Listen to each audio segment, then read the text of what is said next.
Hello, my name is Adrian Pereira, and I'm the Executive Director at an NGO called the North South Initiative. I've been active in the social justice movement since my university days, and I'm very happy to have this chance to share a bit of some of the observations and also a self-critique of how social justice movements have been operating, NGOs, and in my interaction with different actors, what I personally see as problematic, and hopefully together we can look for solutions in the way forward. So, um, I've been active in different movements, and of course, I started my early activism in the church, and that happened to give me certain foundations in my worldview of what social justice is all about. So I started at a very young age, being an altar boy, giving time and service to certain functions in the church. But at about 8 or 7 years of age, I was lucky that my parents, who were also from social justice backgrounds, introduced me to different charities where we would go to the plantations and help by providing groceries to the poor. And after many years of serving together with my mom, I asked my mom the question, you know, we have been doing this charity, giving aid and rice, eggs, and certain groceries for many years. But uh, why are we still doing that after so many years? Were there not any systems or structures to help them come out of that?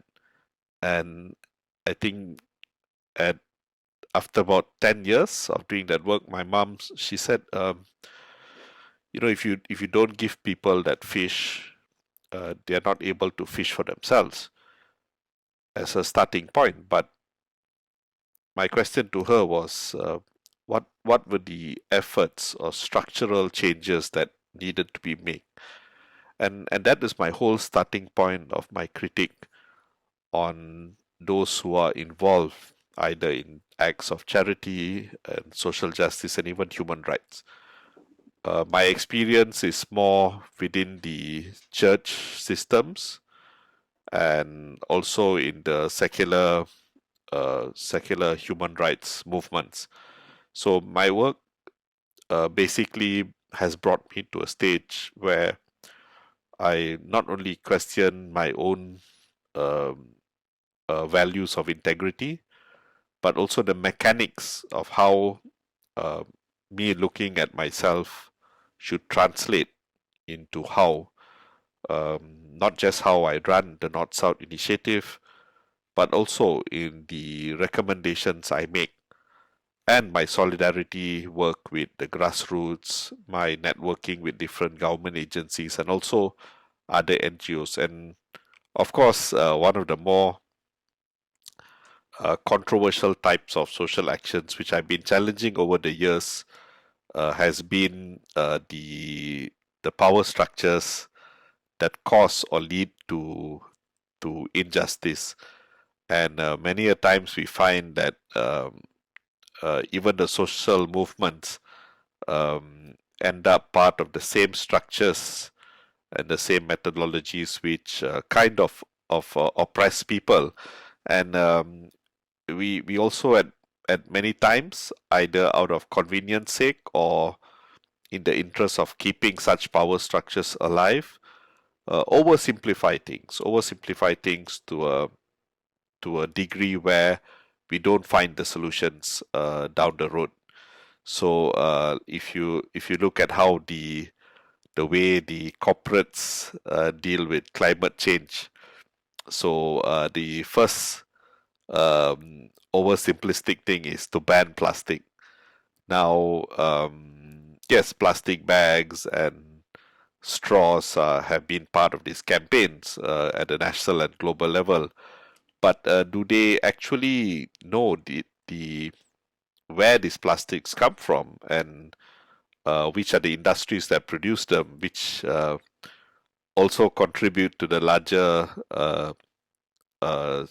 climate injustice? So you see that the starting point, which is the analysis, is simply missing. Now, for me, this is a question of integrity. Uh, any actor or body, especially the government, which has been given the mandate to solve development problems, has to go back to the core. What are the root causes of poverty? What are the root causes of injustice? And I don't see that to be happening in an open and transparent manner. And also, the same analysis, sorry to say, is also in the different power structures within the church.